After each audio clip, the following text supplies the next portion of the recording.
आगे बढ़ते हैं।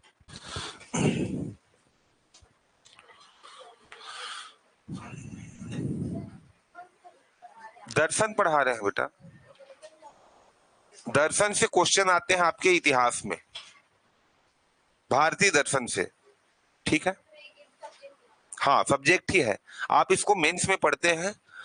यहां हमको केवल बेसिक जानना होता है, क्योंकि बेसिक क्वेश्चंस यहां से आते हैं।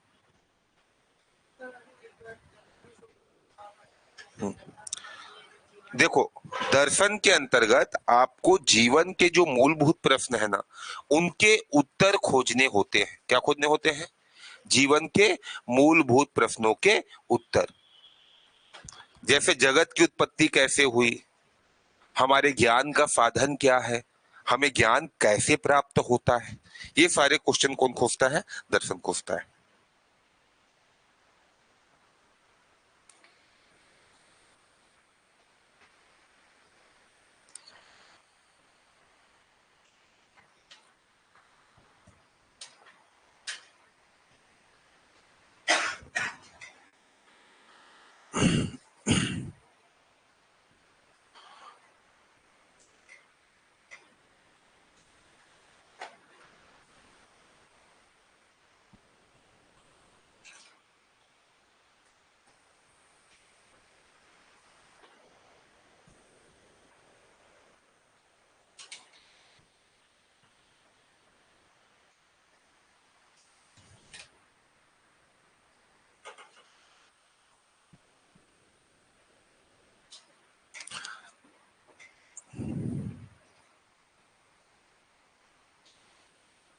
ठीक है, आगे बढ़े।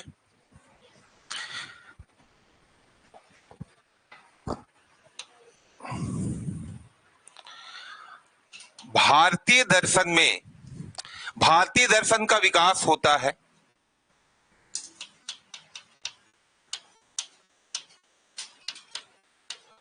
आज से कम 4000 साल पहले। कितने साल पहले? 4000 साल पहले। और जो वेस्टर्न जो दर्शन है, या फिर पश्चिमी जो भारत का दर्शन है, पश्चिमी देशों का जो दर्शन है, उसका विकास होता है 1600 से 1700 ईस्वी में। कहने का अर्थ है कि हमारा जो भारतीय दर्शन है वह कितना साल पुराना है?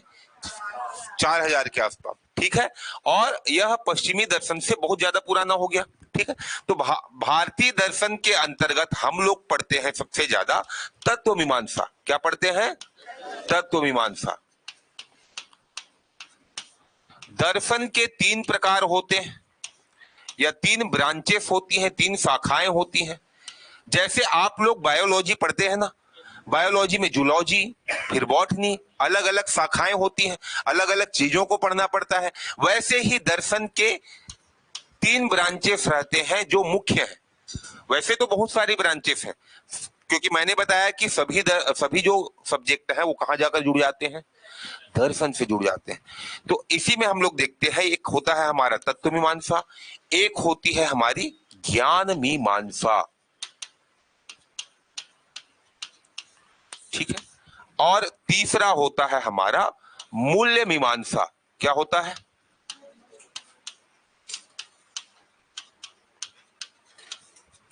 अंग्रेजी में इसे कहते हैं हम लोग मेटाफिजिक्स,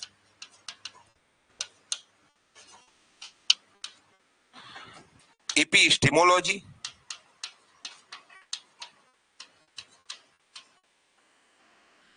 और एथिक्स। क्या कहते हैं? एथिक्स।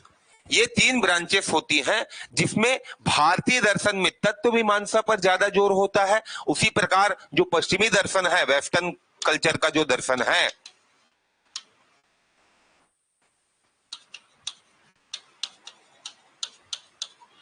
यहां पर आपको ज्ञान मीमांसा पर ज्यादा बल मिलेगा। किस पर ज्यादा बल मिलेगा? ठीक है। ये किस पर जोर देंगे? तत्व मीमांसा पर। और ये किस पर जोर देंगे? ज्ञान। ठीक है। इनके अंतर्गत हम लोग पढ़ते हैं कि आत्मा क्या है। कौन कौन लिख रहा है मेरे साथ? आत्मा क्या है? इसका अस्तित्व है कि नहीं है?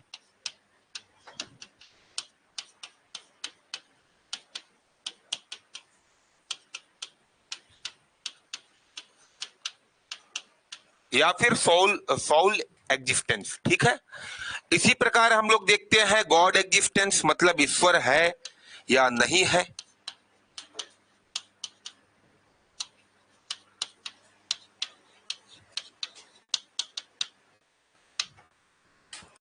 और इसी प्रकार इसके अंतर्गत हम लोग देखते हैं जगत का निर्माण। किसका निर्माण?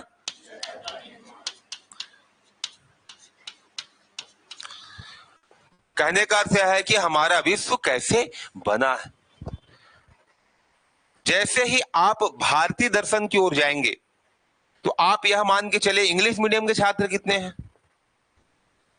दो, दो चार और एक दो छह, ठीक है। आप लोग यह समझ लीजिए जैसे मैं इसी को इपिस्टिमोलॉजी बोलूंगा और इसी को मैं ज्ञान मीमांसा बोलूंगा, दोनों में अंतर है। आप इपिस्टिमोलॉजी को जानेंगे, समझ पाएंगे, समझ लेंगे। नहीं, मैं समझा दूंगा तब तो समझ लेंगे। देखो इपिस्टिमोलॉजी जो है, इपिस्टिमो का अर्थ होता है ज्ञान, ये स्पेनिश भाषा का शब्द है। लेकिन हम लोग यहाँ पर रहने वाले तो मध्य भारत के हैं, तो ज्ञान मीमांसा बोलने से आप यह समझ जाओगे कि ज्ञान से रिलेटेड है। लेकिन वहीं पर यदि मैंने इपिस्टिमोलॉजी बोल दिया और आपने वो टर्म पहले नहीं सुना है तो आपको समझने में क्या होगा? दिक्कत होगा, ठीक है। और जो दर्शन है, जो भारतीय दर्शन है, वो तो आधा संस्कृत है, तो आप उसे इंग्लिश में कैसे कनेक्ट करके पढ़ेंगे? पढ़ लोगे, ठीक। तो ये देखो यहां पर क्या जाना जाता है कि आत्मा क्या है, इसका अस्तित्व है कि नहीं, ईश्वर है या नहीं, और जगत का निर्माण कैसे हुआ। इन तीन मूलभूत प्रश्नों पर हम लोग चलते हैं, ठीक है। और इसे ही क्या कहते हैं? तत्व कहते हैं। तत्व तीन होते हैं, कौन कौन से? ईश्वर, आत्मा और जगत। कौन कौन से होते हैं बेसिक तत्व जो है हमारे? बेसिक एलिमेंट्स कौन कौन से हैं? ईश्वर, आत्मा और जगत। इनके बारे में, इनसे संबंधित प्रश्नों के जब जवाब खोजे जाते हैं तो उसे क्या कहा जाता है? तत्व मीमांसा कहा जाता है। क्या कहा जाता है? तत्व मीमांसा, ठीक है। चलो पहले लिख लो फिर आगे बढ़ेंगे। पीछे वाला छूट गया है तो ये पीडीएफ मिल जाएगा बेटा एक साथ। जो भी आएंगे ना शेड्यूल डालने, बोलना पीडीएफ दे दो।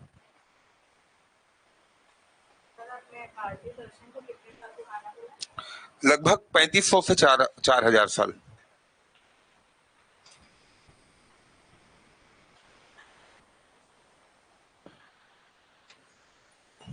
इसको मैं मिटा देता हूं, आत्मा क्या है, ठीक है, बेसिक यही पर से समझ लो।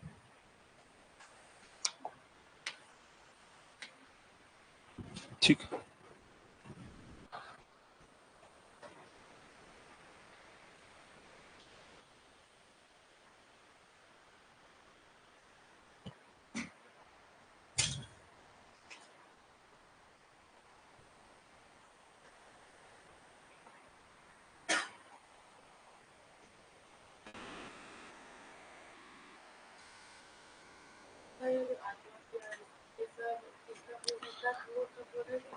ये तत्व का बताया ना, आत्मा क्या है, ईश्वर है या नहीं, जगत का निर्माण कैसे हुआ है।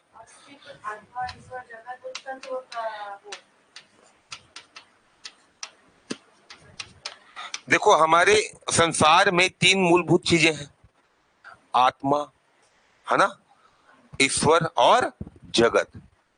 इन तीनों से संबंधित जो प्रश्न पूछे जाएंगे वो किसके अंतर्गत आएंगे, कौन सी शाखा के अंतर्गत आएंगे? तत्व मीमांसा।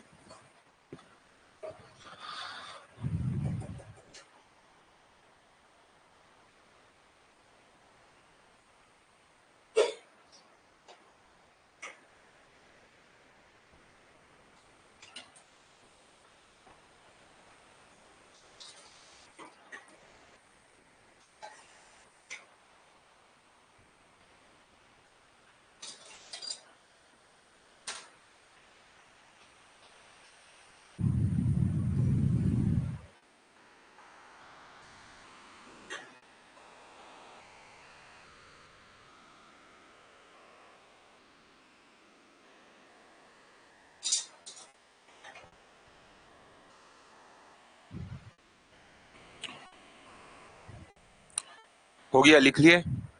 हो गया सबका? देखो, ज्ञान मीमांसा, इसके अर्थ ज्ञान क्या है, इसमें कैसे प्रश्न पूछे जाते हैं, ज्ञान क्या है, ठीक है। हमारे ज्ञान का स्रोत क्या है,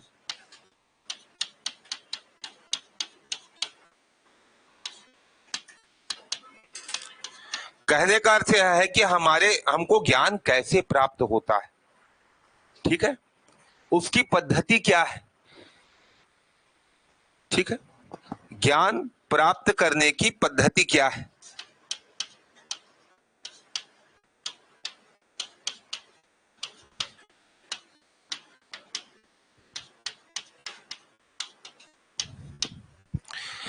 या प्रोसेस क्या है, कैसे हम ज्ञान प्राप्त करते हैं, कैसे हम नॉलेज गेन करते हैं, ठीक है।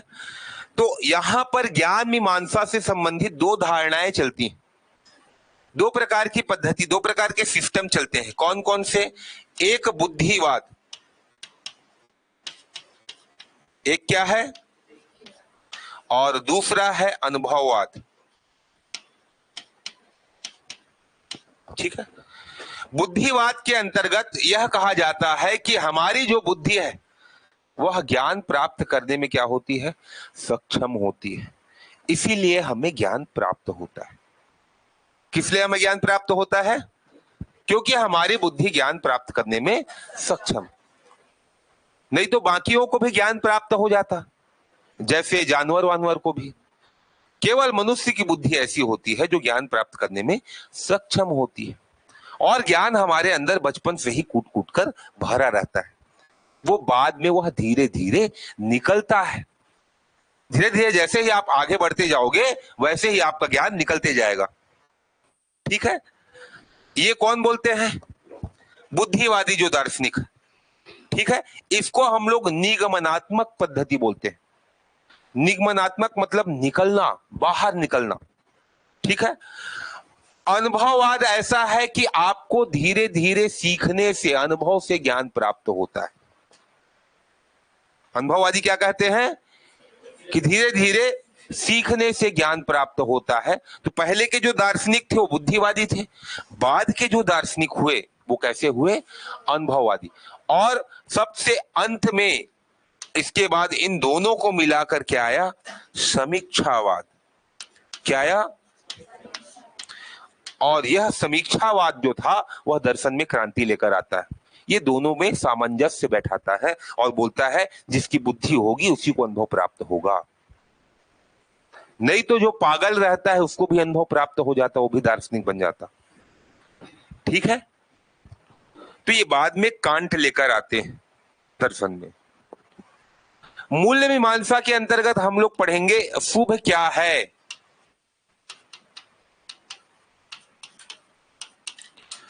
अशुभ क्या है,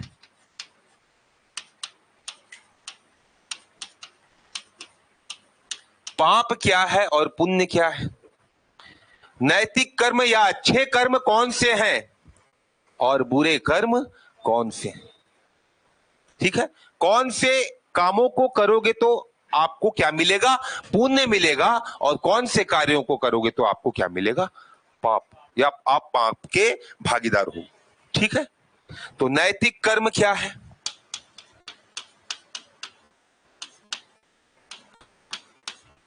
और अनैतिक कर्म क्या है,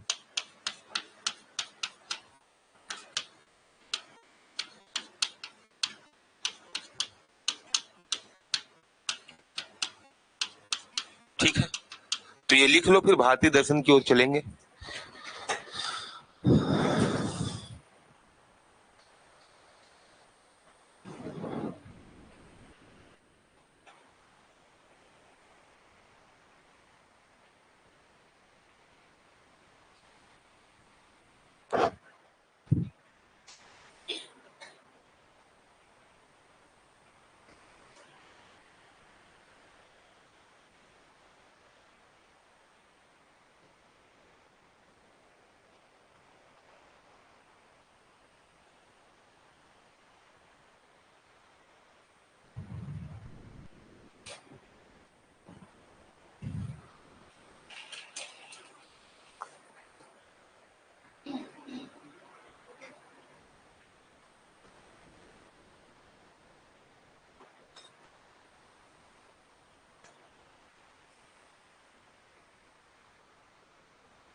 हो गया।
नहीं हुआ है, अभी पढ़ेंगे फिर से, बाद में पढ़ेंगे। अभी तो ये हिस्ट्री का टॉपिक चल रहा है, कि आपका हिस्ट्री चल रहा है? हिस्ट्री चल रहा है ना अभी? नहीं तो मैं दर्शन पढ़ाता हूँ, इसलिए आया हूँ। हाँ चलेगा ना बेटा अभी? नहीं, फिर से हिस्ट्री स्टार्ट हो जाएगा, 2-3 दिन, 3 दिन 4 दिन का है हमारे, जो बेसिक है इसको पढ़ेंगे, ठीक है? फिर इतिहास स्टार्ट हो जाएगा आपका, जो इतिहास चल रहा है। आगे बढ़े।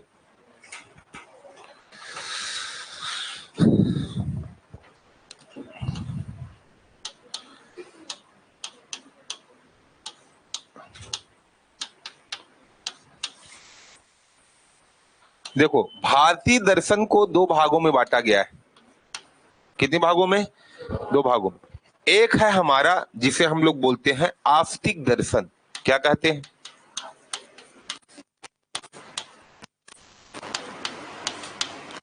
या ऑर्थोडॉक्स। और दूसरा है हमारा नास्तिक दर्शन, जिसे हम लोग कहते हैं हेट्रोडॉक्स। क्या कहते हैं? हेट्रोडॉक्स। आस्तिक कहने का अर्थ यह नहीं है कि भगवान को मानते हैं कि नहीं मानते। आस्तिक का अर्थ यह है कि इनका विश्वास किस पर है? वेदों पर है। ये वेदों पर आधारित है। किस पर आधारित है? वेदों पर। जैसा कि हम लोग जानते हैं, हमारे भारतीय दर्शन में कितने वेद हुए हैं? 4 वेद। कौन कौन से? ऋग्वेद। ऋग्वेद के बाद दूसरा क्या है? यजुर्वेद। तीसरा क्या है? सामवेद। और चौथा क्या है? अथर्ववेद। तो इन 4 वेदों पर आधारित जो दर्शन है वह क्या है? आस्तिक दर्शन। और इनसे जो अलग दर्शन है वह क्या है? नास्तिक दर्शन। समझ गए? तो आस्तिक दर्शन के अंतर्गत सबसे पुराना दर्शन है सांख्य। कौन सा दर्शन है? सांख्य, जिसके प्रणेता थे कपिल मुनि। कौन थे? न्याय। न्याय के प्रणेता हैं गौतम। ठीक है। योग। कौन है योग के प्रणेता? पतंजलि। पतंजलि है ना। योग मतलब केवल योगा नहीं होता है, ठीक है? योग दर्शन के 8 आयाम है, उनमें से एक आपका होता है योग, जिसे हम लोग आसन भी कहते हैं। ठीक है, जो आप करते हैं वह एक्चुअल में क्या है? आसन है। ठीक है। वैशेषिक।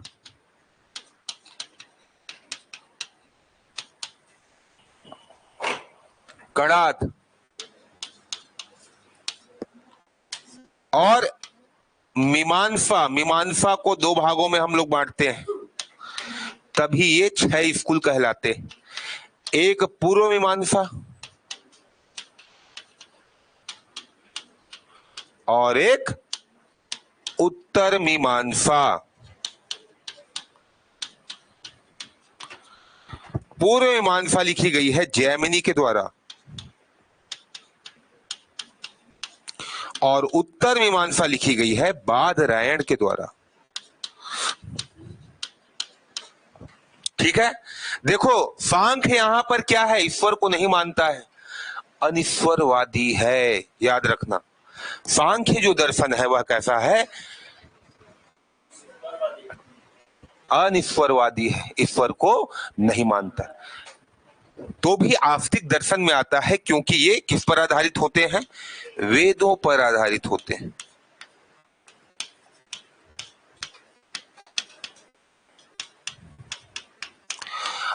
और जो आप अपने सिलेबस में पढ़ते हैं यहां पर नास्तिक दर्शन कौन कौन से हैं, बौद्ध, कौन सा दर्शन है, बौद्ध दर्शन, और है हमारा जैन दर्शन,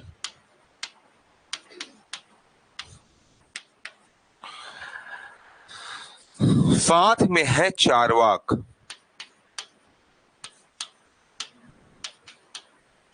ठीक है, बौद्ध दर्शन के प्रणेता कौन थे, बुद्ध। कौन थे, गौतम बुद्ध। और जैन दर्शन के प्रणेता कौन थे, महावीर, जो कौन से तीर्थकर थे, 24वें। ठीक है, तो बाकी इनके जीवन से संबंधित जो तथ्य हैं वो आपको सर पढ़ाएंगे जो इतिहास वाले हैं। मैं आपको यह पढ़ाऊंगा कि इन्होंने क्या विचार दिए, ठीक है, और संसार को कैसे बदला। ये सभी वेदों का क्या करते हैं, वेदों पर आक्षेप करते हैं और वेदों को नहीं मानते हैं, इसलिए इन्हें क्या कहा जाता है, नास्तिक दर्शन कहा जाता है। क्या कहा जाता है, तो चलो पहले लिख लो फिर आगे बढ़ते हैं। बताओ बेटा। हाँ, वेद जैसे हम लोग आर्य लोग आते हैं ना, पहले आर्य जैसे आते हैं बाहर से, पश्चिमी देश से। पहले यहाँ सिंधु घाटी की सभ्यता चलती थी, जानते हो, अभी पढ़ोगे आप, है ना, प्राचीन इतिहास में पहले सिंधु घाटी की सभ्यता चलती थी, है ना। उसके बाद फिर आर्य लोग आते हैं, ऋग्वैदिक काल आता है। आधुनिक इतिहास, ये प्राचीन इतिहास है बेटा, 1500 ईसा पूर्व के आसपास लोग थे ना। हम लोग भी आर्य में आते हैं सब।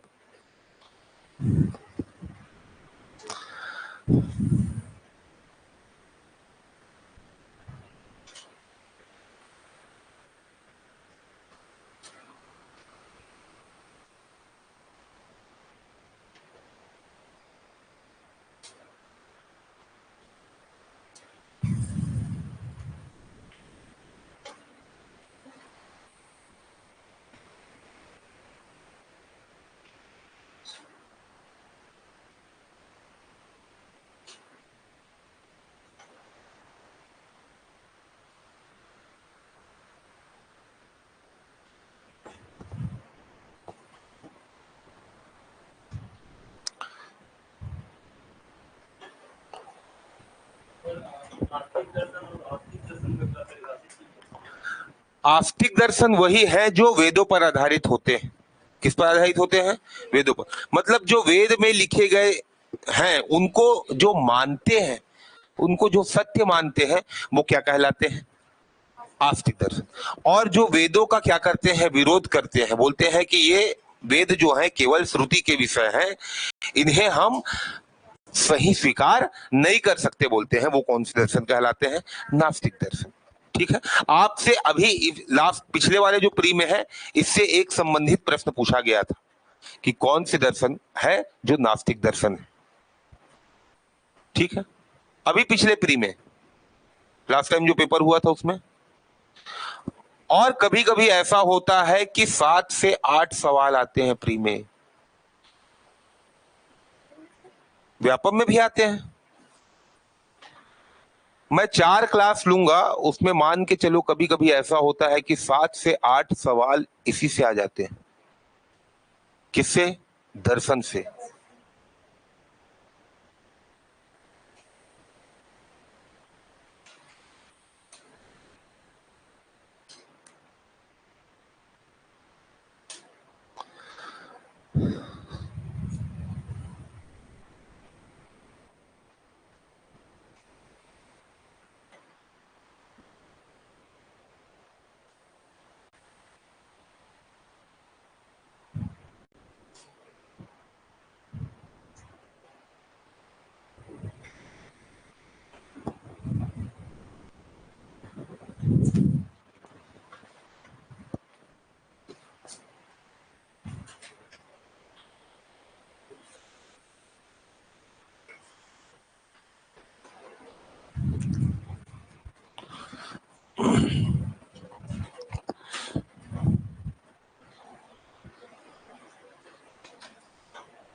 चार्वाक दर्शन ही पहले पढ़ेंगे बेटा सबसे, ठीक है।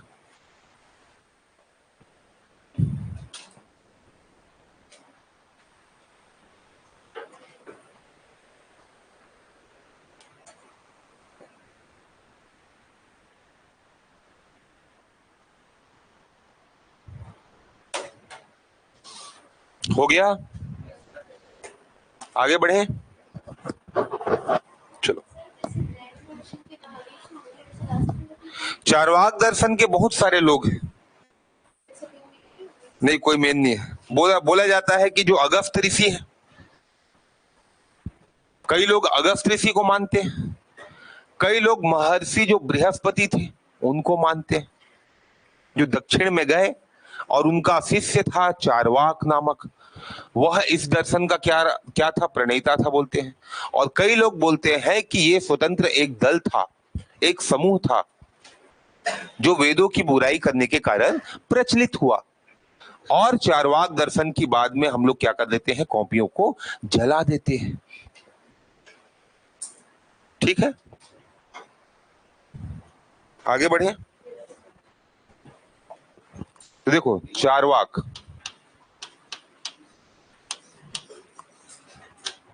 संस्कृत के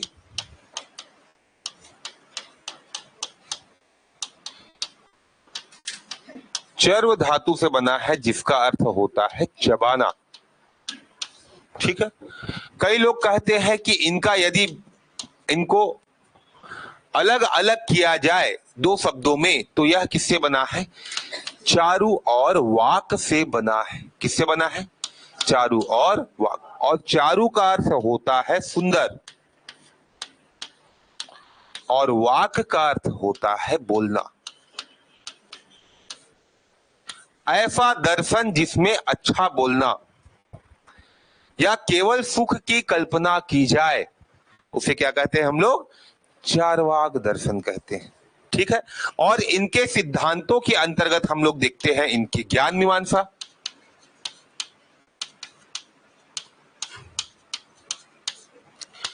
इनकी तत्व मीमांसा। तो आपसे इन दोनों से प्रश्न नहीं पूछेंगे, ठीक है। इन दोनों से प्रश्न वो नहीं पूछेंगे। क्या पूछेंगे आपसे प्रश्न, कि कौन सा दर्शन है जो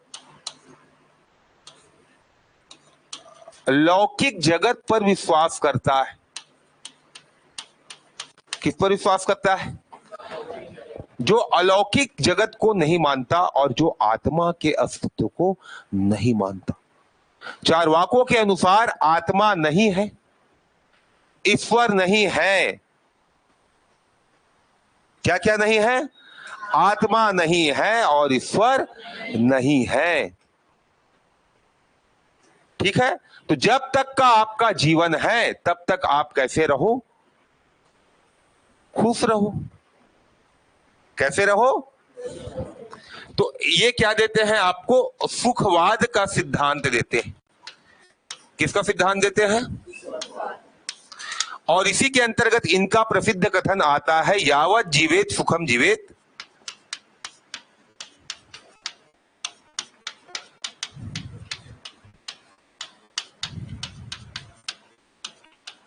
क्या कहते हैं, यावत जीवेत सुखम जीवेत, ऋणम कृत्वा घृतम पिबेत, भस्मीभूतस्य देहस्य पुनः आगमनः कुतः। कहने का अर्थ यह है कि जब तक जियो, सुख से जियो, चाहे उधार लेके घी पियो, है ना, ठीक है। क्योंकि हमारा जो शरीर है एक बार यदि जलकर राख हो गया तो दोबारा वापस नहीं आता है। तो ये इनके सुखवाद का क्या है, प्रसिद्ध कथन। क्या कहते हैं, यावत जीवेत सुखम जीवेत, ऋणम कृत्वा घृतम पिबेत।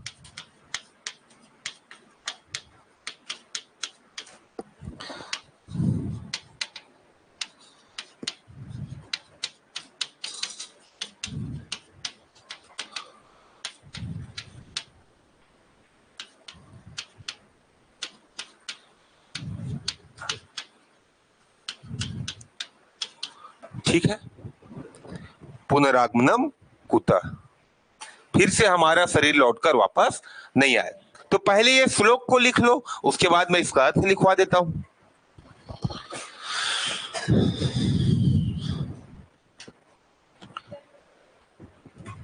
क्या करना है?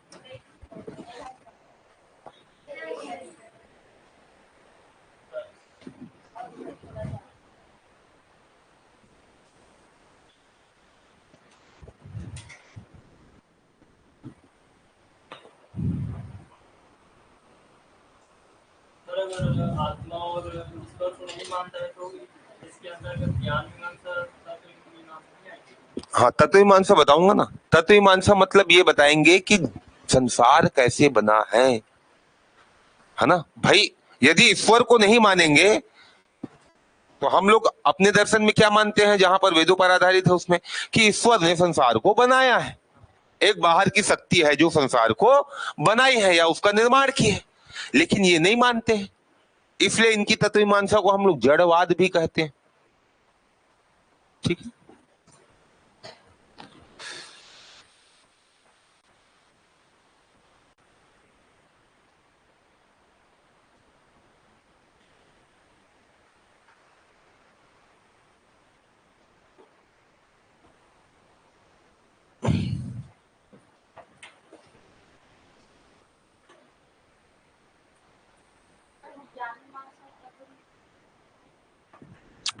ज्ञान मीमांसा और तत्व मीमांसा इसमें हम पढ़ते हैं मेंस में।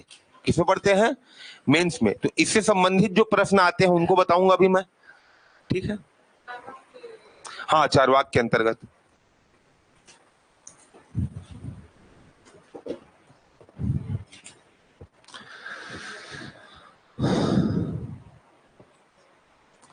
तो श्लोक लिख लिए, तो लिखोगे जब तक जियो सुख से जियो, जब तक जियो सुख से जियो, चाहे उधार लेके घी पियो।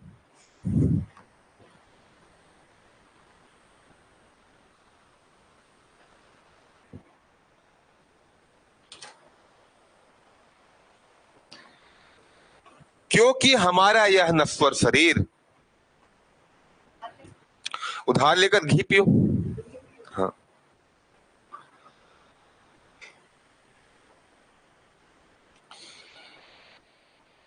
क्योंकि हमारा यह नश्वर शरीर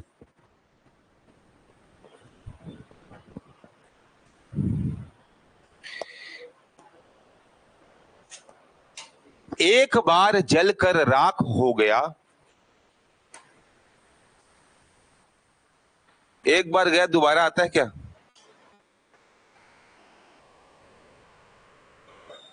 तो दोबारा लौटकर नहीं आता।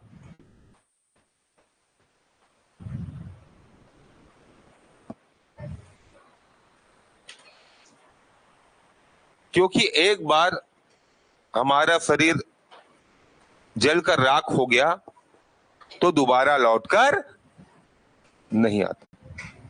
ठीक है, तो आप स्पष्ट रूप से यहां पर समझ सकते हैं कि ये पुनर्जन्म को मानते हैं क्या, और जब पुनर्जन्म को नहीं मानते तो आत्मा को कैसे मानेंगे। तो अब हम लोग आ जाते हैं तत्व मीमांसा पर। किसमें आ जाते हैं?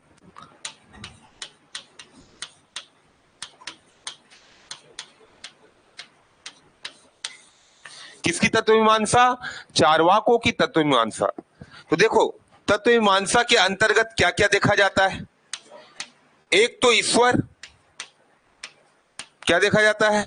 ईश्वर है कि नहीं है। तो ये बोलते हैं कि ईश्वर का अस्तित्व, ठीक है, नहीं है। और आत्मा, ये बोलते हैं आत्मा का भी अस्तित्व नहीं है।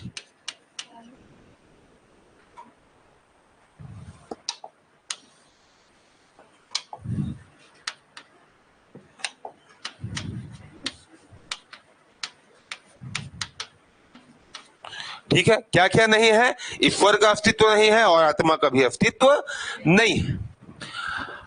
अगली बात होती है कि जगत के निर्माण की।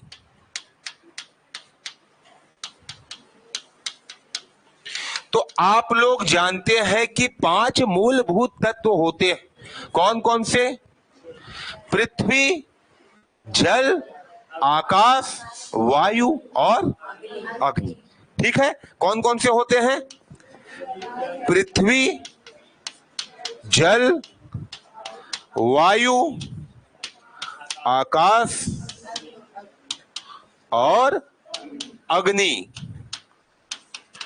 ठीक है, ये 5 चीज होते हैं और ये बोलते हैं कि आकाश भी नहीं होता है। क्या बोलते हैं ये? कि हमारे जगत में केवल 4 मूलभूत क्या है? तत्व है। क्या बोलते हैं चार्वाक लोग? 4 मूलभूत तत्व हैं। कौन कौन से? पृथ्वी, जल, वायु और अग्नि।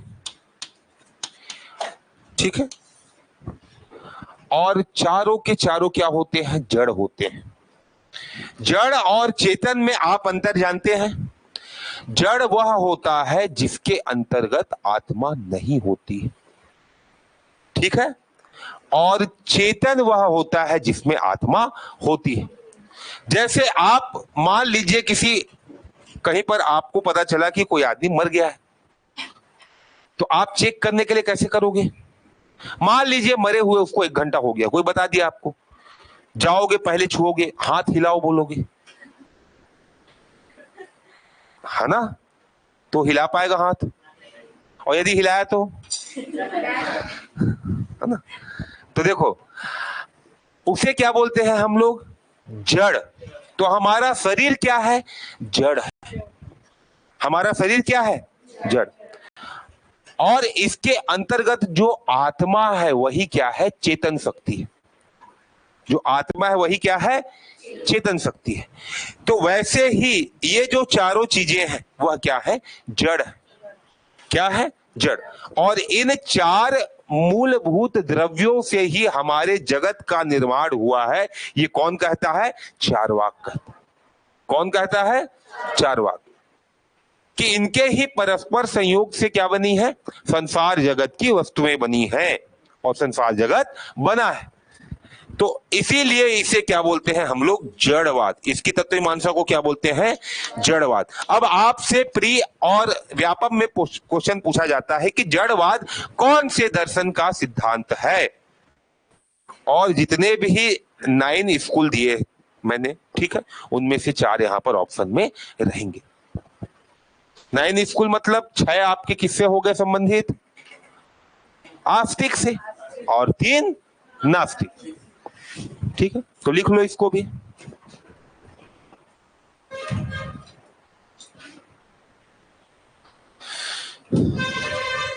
एक लाइन में लिखोगे चार्वाक दर्शन के अनुसार, यहां पर लिखो जगत का निर्माण में तत्वमीमांसा के अंतर्गत, चार्वाक दर्शन के अनुसार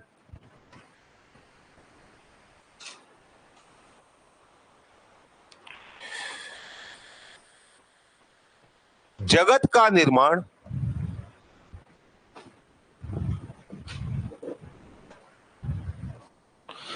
चार मूलभूत द्रव्यों के परस्पर संयोग से हुआ है। मूलभूत द्रव्यों के परस्पर संयोग या संयोजन से हुआ है।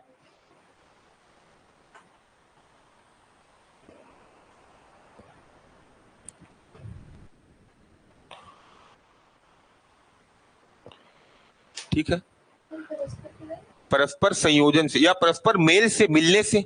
ठीक है, परस्पर संयोजन से हुआ है।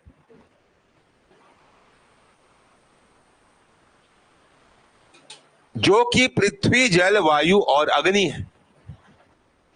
वो चारों कौन कौन है? पृथ्वी, जल, वायु और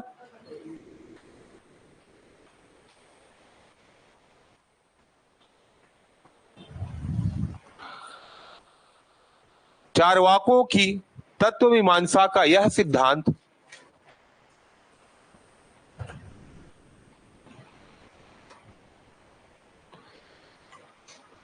जड़वाद के नाम से जाना जाता है।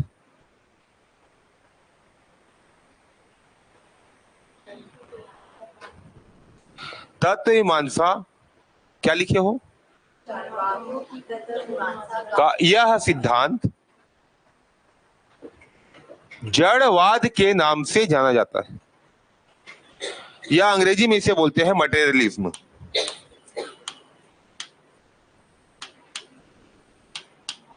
क्या बोलते हैं अंग्रेजी में?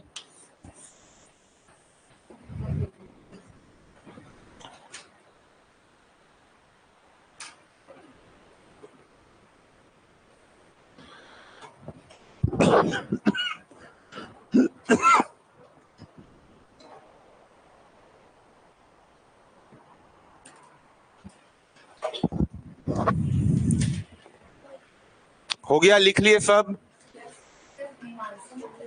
मीमांसा मतलब होता है विश्लेषण या एनालिसिस। क्या होता है मीमांसा का अर्थ? विश्लेषण या फिर एनालिसिस। ठीक है।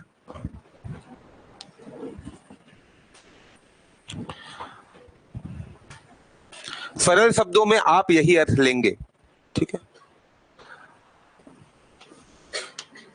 अब इसने कहा कि आत्मा का अस्तित्व नहीं है, मतलब यह पुनर्जन्म को नहीं मानता। किसको नहीं मानता? और पुनर्जन्म के बारे में इसका एक कथन है, पित्वा पित्वा पुनः पित्वा यावत पतति भूतले, पियो तब तक पियो जब तक भूतल पर न गिर पड़ो। फिर बोलते हैं उत्थाय च पुनः पित्वा, उठो फिर पियो, क्योंकि पुनर्जन्म न विद्यते, क्योंकि पुनर्जन्म विद्यमान नहीं है। ठीक है। तो पुनर्जन्म से संबंधित क्या बोलते हैं? पित्वा पित्वा पुनः पित्वा, पियो फिर पियो। ठीक है। तो चलो लिखोगे, चलो।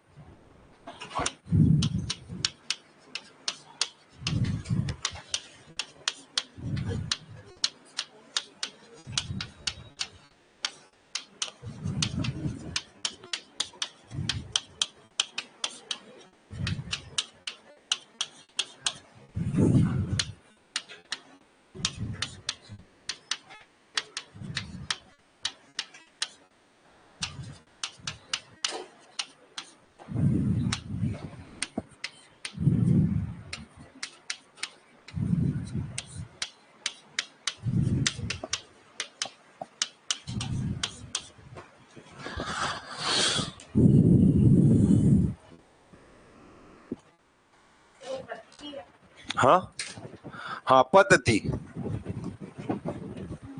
पद्धति का अर्थ होता है गिरना।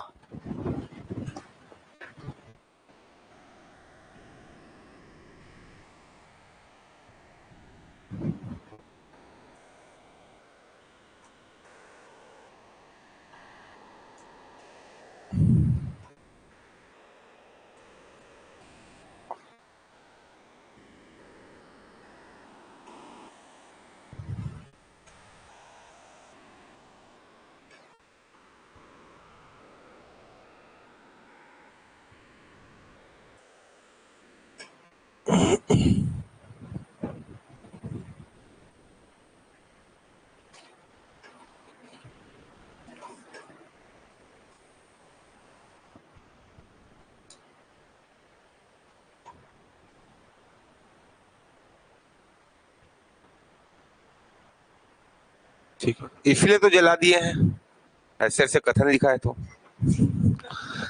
ठीक है। ठीक है। तो लिखो पियो पुनः पियो।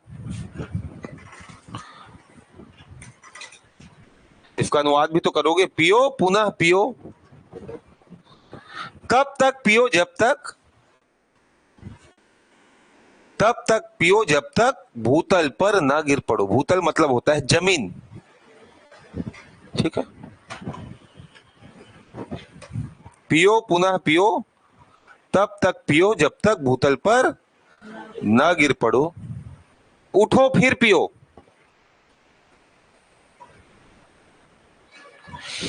क्योंकि पुनर्जन्म विद्यमान नहीं होता है, या क्योंकि पुनर्जन्म का अस्तित्व नहीं है।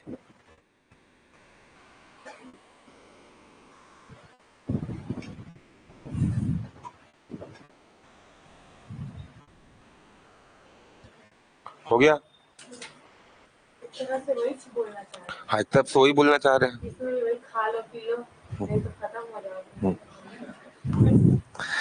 तब देखो, अब आत्मा नहीं है, पुनर्जन्म नहीं होता, तो इसके साथ साथ ये कहते हैं कि मोक्ष का भी अस्तित्व नहीं है और स्वर्ग और नर्क कहीं नहीं होता।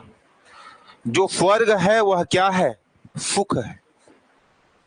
सुख में ही स्वर्ग है और दुख में ही क्या है? नर्क। और मरना ही क्या है? मोक्ष है। ठीक है, तो इसके बारे में भी एक कथन बोलते हैं, जैसे सुखमेव स्वर्गम,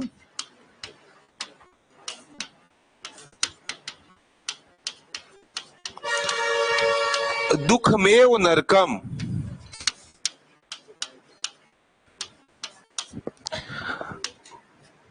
मरणम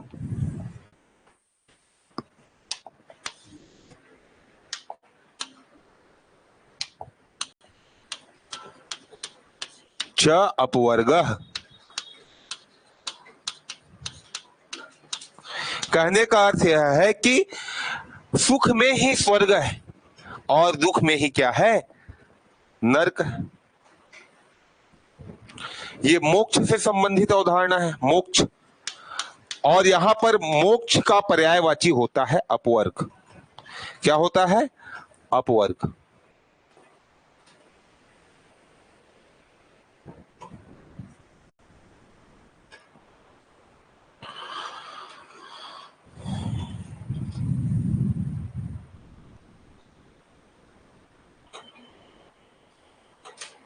तो बाकी फिर कल देखें।